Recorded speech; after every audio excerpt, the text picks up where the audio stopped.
Kottayam എരുമേലിയിലെ hotel ശരവണയിൽ ഭക്ഷണത്തിന് അമിത തുക ഈടാക്കിയെന്ന് പരാതി. 4 ദോശ, 3 പൊറോട്ട, ഒരു ചായ എന്നിവയ്ക്ക് 430 രൂപയുടെ ബിൽ നൽകിയെന്ന് പത്തനംതിട്ട സ്വദേശി പരാതിപ്പെട്ടു. കടലാസിൽ പേന കൊണ്ട് എഴുതിയാണ് ബിൽ നൽകിയതെന്നും വിലവിവര പട്ടിക പ്രദർശിപ്പിച്ചില്ല എന്നുമാണ് ആക്ഷേപം. ഹോട്ടലിനെതിരെ നടപടി വേണമെന്നും ഭക്ഷണം കഴിക്കാനെത്തിയ പത്തനംതിട്ട സ്വദേശി ജ്യോതിഷ് നാരായണൻ റിപ്പോർട്ടിനോട് പ്രതികരിച്ചു.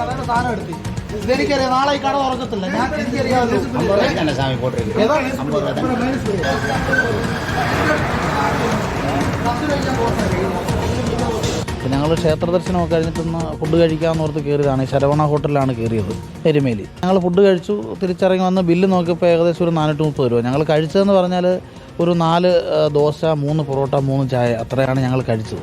വിലവിവര പട്ടിക ഇവർ വെച്ചിട്ടില്ല. വന്ന് കഴിക്കുന്നവർ കഴിച്ചിട്ട് പോകുന്നു, ആ എമൗണ്ട് ഇവർ കൊടുത്തിട്ട് പോകുന്നു. അപ്പോൾ അതിനുശേഷമാണ് ബില്ലിൻ്റെ കാര്യം പറയുമ്പോൾ ഞാൻ പറഞ്ഞു ഈ ബില്ല് തരാൻ പറ്റത്തില്ല എന്നുള്ള രീതിയിൽ സംസാരിച്ചു. വീഡിയോ എടുക്കുന്നുണ്ടെന്ന് കണ്ടു കഴിഞ്ഞപ്പോൾ അവർ ഇച്ചിരി മര്യാദയായിട്ട് അതിന് ശേഷമാണ് സംസാരിക്കാൻ തുടങ്ങിയത്. പ്രിൻ്റഡ് ബില്ലല്ല, ഒരു ടിക്കറ്റ് മാതിരി, KSRTC ബസ്സിൻ്റെ ടിക്കറ്റ് മാതിരി അത്ര ഉള്ളൊരു ഇതിനകത്തിൽ പേന കൊണ്ട് എഴുതിയ ബില്ലാണ്. നടപടി എടുക്കണമെന്നാണ് ആവശ്യം.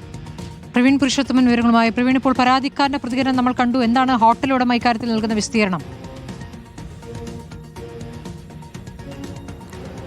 എരുമേലിയിലെ ഈ പ്രസ്തുത ഹോട്ടൽ ഇപ്പോൾ അടച്ചിട്ടിരിക്കുകയാണ്. എരുമേലി ഗ്രാമപഞ്ചായത്ത് പ്രസിഡന്റുമായി നാം സംസാരിച്ചിരുന്നു. അവർ അറിയിച്ചിരിക്കുന്നത് ഹോട്ടൽ ഇപ്പോൾ പൂട്ടിയിട്ടിരിക്കുന്നു. പരാതി ലഭിക്കുകയാണെങ്കിൽ നടപടി ഉറപ്പായും ഉണ്ടാകുമെന്ന് എരുമേലി ഗ്രാമപഞ്ചായത്ത് പ്രസിഡന്റ് നമ്മോട് അറിയിച്ചിട്ടുണ്ട്. പത്തനംതിട്ട സ്വദേശിയാണ് ഈ എരുമേലിയിലെ ഈ ഒരു ശരവണ ഹോട്ടലിൽ കയറി ഭക്ഷണം കഴിച്ചത്. നേരത്തെ സൂചിപ്പിച്ചതുപോലെ തന്നെ അത്രയും ഭക്ഷണം കഴിച്ചതിന് 430 രൂപ ബില്ല് നൽകി. അത് ബില്ല് എന്ന് പറയാൻ കഴിയില്ല, പേന കൊണ്ട് വെള്ളപ്പേപ്പറിൽ എഴുതി നൽകുകയാണ് ചെയ്തത്.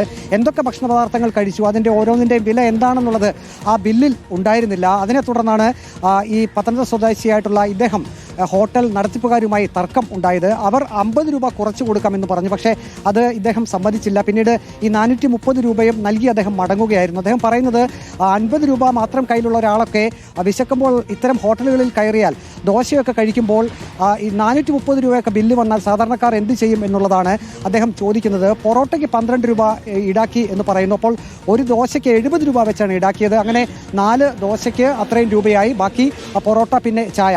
ഇതൊരിക്കലും അംഗീകരിക്കാൻ കഴിയില്ലെന്ന് ഇദ്ദേഹം പറയുന്നു. ഏതായാലും പരാതിയുമായി നിയമ നടപടിയുമായി തന്നെ മുന്നോട്ട് പോകാനാണ് ഇദ്ദേഹത്തിന്റെ തീരുമാനം. പ്രവീൺ പുരുഷോത്തമനാണ് വിവരം നൽകിയത്.